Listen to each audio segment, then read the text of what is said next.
अगला आरोप भी आप पे जो लगा है वो विज्ञान से जुड़ा लगा है। जरा आरोप क्या लगा है वो दिखा दें हम महाराज जी को। आरोप लगा आपके ऊपर कि साइंस से आप खुद को बड़ा मानते हैं। क्यों? उसको प्रमाण देते हैं। पहले सुन लीजिए, आप ही का कहा हुआ है, एक बार वो आपको सुना देते हैं, फिर मैं उस पर प्रश्न दोहराऊंगा। सुनाइए जरा।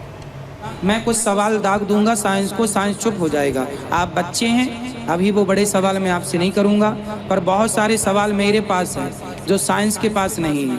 कोई विज्ञान को जानने वाला यदि मेरे से आए और बात करे, मैं संतुष्ट कर सकता हूँ उस व्यक्ति को, पर वो मुझे संतुष्ट। अब यही समझना, आप साइंस से खुद को बड़ा क्यों मानते हैं? मैं नहीं बोल रहा साइंस से मैं बड़ा नहीं, साइंस से हमारे वेद बड़े हैं। वेदों का बल है ना मेरे पास। अंगद जी लंका गए, पांव रख दिया, है किसी में हिम्मत तो हिलाओ। ये अंगद का बल थोड़ी था, ये तो राम जी का बल था। मैं जो बोलता हूँ कि मेरा बल थोड़ी, मेरे वेदों का बल है, मेरे पुराणों का बल है, मेरे गुरुजनों का बल है, मेरा आध्यात्म का बल है। मैं उस बल से साइंस को चुनौती दे सकता हूँ। साइंस बहुत अच्छा है, मैं भी साइंस का प्रयोग करता हूँ। गाड़ी घोड़े पे मैं भी चलता हूँ, एरोप्लेन में मुझे भी आना जाना पड़ता है। साइंस आज है, पहले नहीं था। मैं केवल इस बात का खंडन करता हूँ कि साइंस ये ना समझ ले कि मैं ही भगवान हूँ। साइंस अपने को ही ना प्रूव कर दे कि मैं ही ईश्वर हूँ। अरे साइंस, आज साइंस है, क्या पहले साइंस नहीं था? ये जो टीवी है, ये जो कैमरे हैं, ये पहले नहीं थे? 5000 साल पहले भी ये कैमरे थे। लेकिन ये तो विकास का पहलू है ना ये। हाँ, बहुत अच्छी बात है। हम ये थोड़ी कह रहे हैं कि विकास ना हो, बेटा विकास तो होना चाहिए, लेकिन पुरानी चीज़ों को नकारा क्यों जा रहा? हम इससे खिलाफ हैं, क्यों नकारा जाए? भाई आप ये क्यों नहीं कहते? आप कहते हैं कि आज की टेक्नोलॉजी इतनी बिंदास है, इतनी अच्छी। अरे ये कहिए कि ये सब कुछ पहले था, बाद में लुप्त हुआ, फिर बाद में इसे प्रकट किया गया। जब गीता हुई, कुरुक्षेत्र में गीता चल रही थी, आंखों देखा हाल संजय धृतराष्ट्र को बता रहे थे कि नहीं? किस आधार पर बता रहे? क्या टेक्नोलॉजी नहीं थी? गीता चल रही है 200 किलोमीटर दूर, और हस्तिनापुर में बैठे बैठे संजय धृतराष्ट्र को बता रहे हैं। क्या ये विज्ञान नहीं था? मुझे दुख इस बात का है कि विमान का आविष्कार किया भारत ने, नाम लगा दिया राइट ब्रदर्स का, खिताब दूसरे देश के गले में चला गया। क्यों जाए? हमारी जो मेहनत है, हमारी जो शोध है, भारत का नाम क्यों नहीं आना चाहिए? हम साइंस को गलत नहीं कहते, हम तो खुद साइंस पर चलते हैं। पर इसको भारत खुद से आगे आना चाहिए था आचार्य जी। हाँ? अनिरुद्ध आचार्य, आपको खुद से आगे आना चाहिए, क्योंकि आप तो कह रहे हैं साइंस को चुप करा देंगे, तो आप चुप कैसे कराएंगे फिर? आपने इतनी शानदार घड़ी पहनी है, आप एक लग्जरी गाड़ी से दफ्तर तक पहुंचे हैं, बताइए। तो फिर ये भी तो आवश्यकताओं का ही तो असर है। मैंने ये कब बोला कि इसकी आवश्यकता नहीं है? मैं ये नहीं बोल रहा हूँ कि आवश्यकता नहीं, मैं ये बोल रहा हूँ जो भारत को नकारा जाता है। भारत को सपेरों का देश बोला गया, भारत को बोला गया कि ये तो अनपढ़ लोग हैं। अनपढ़? अरे हम इतने पढ़े लिखे थे कि हमारे आर्यभट्ट ने जब 0 दिया तब तुमने आगे की गिनती पढ़ने सीखी, और हमें अनपढ़ कह रहे हो। हम केवल इस बात से केवल दुखी हैं कि हमारे देश ने ही दुनिया को विज्ञान की परिभाषा दी, हमारे देश से ही सारी टेक्नोलॉजी गई। आप जिस व्यक्ति ने परमाणु का आविष्कार किया, यूट्यूब पर वीडियो देखिएगा, जिस व्यक्ति ने परमाणु बम का आविष्कार किया उसके यूट्यूब पर जाकर देखिएगा। उसने खुद कहा कि मैं महाभारत को जब मैंने सुना तो महाभारत में ब्रह्मास्त्र नाम का एक अस्त्र था, उस ब्रह्मास्त्र से मैंने प्रेरणा ली कि ऐसा भी हो सकता है। तो महाभारत से प्रेरणा लेकर उन्होंने परमाणु बनाए। तो बताइए वो परमाणु टेक्नोलॉजी कहाँ की कहलाएगी अब?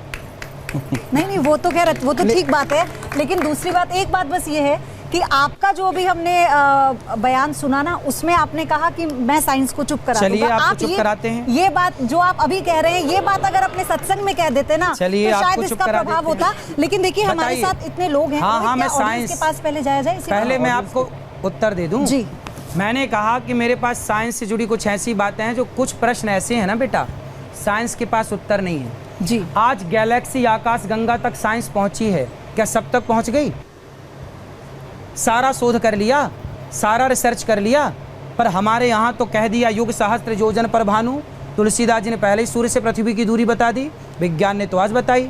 हमारे यहाँ तो कह दिया ब्रह्मा मुरारिश त्रिपुरांतकारी भानु शशि भूमि सुतो बुधश्च गुरुश्च शुक्र शनि राहु केतवः। हमारे यहाँ नवग्रह की पहले से बात कह दी गई, तुम आज ग्रह ढूंढ के ला रहे हो।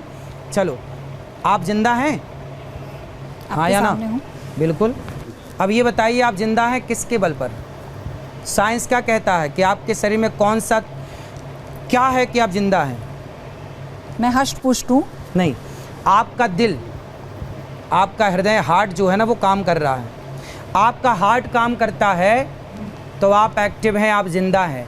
अच्छा ये बताइए, आप मानते हैं ना कि हार्ट के कारण पूरा शरीर एक्टिव है? हार्ट यदि चला जाए तो मर जाएगा आदमी। हार्ट अटैक क्या है?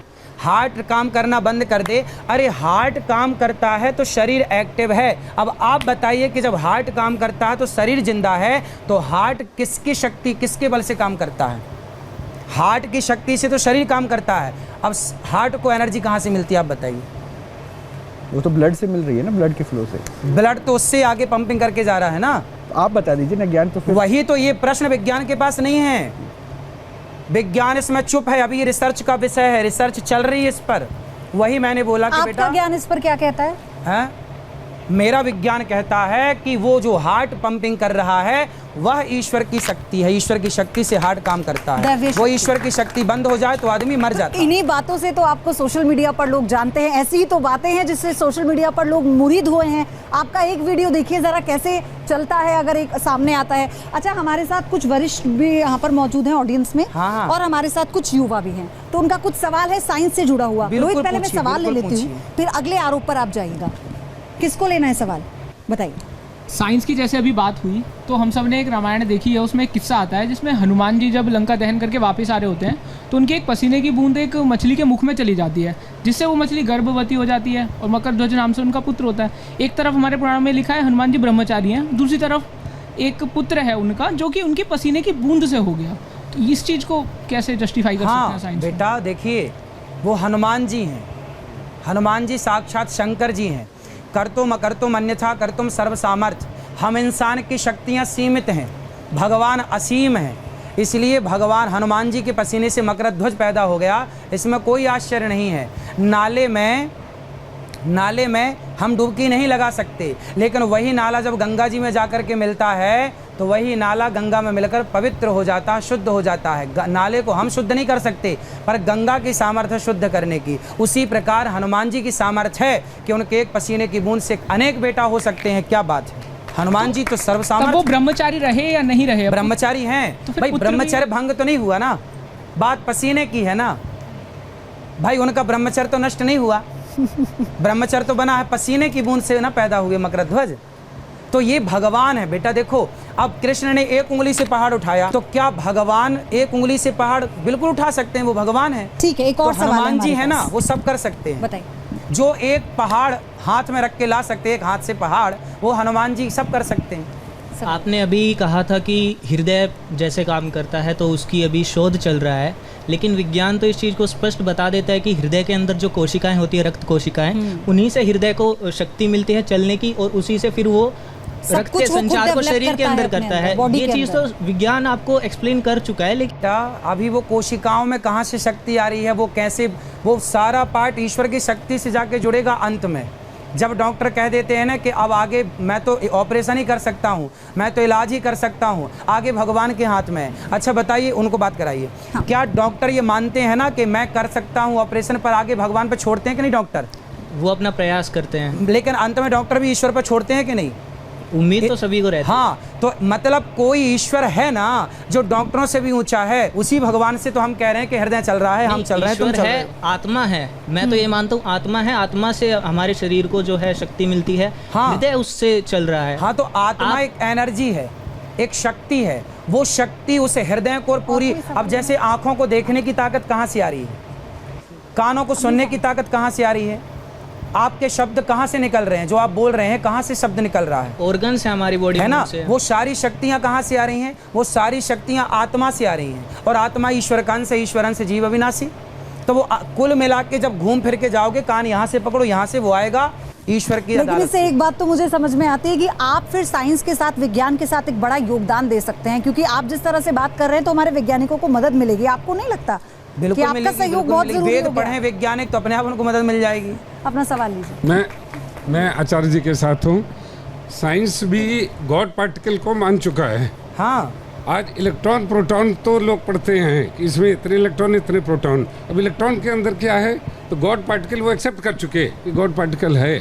सनातन पहले से करता है कण कण में भगवान है, अब साइंस भी कहता है हर कण में भगवान है। वो उनकी समझ में नहीं आया, बट दे एक्सेप्टेड।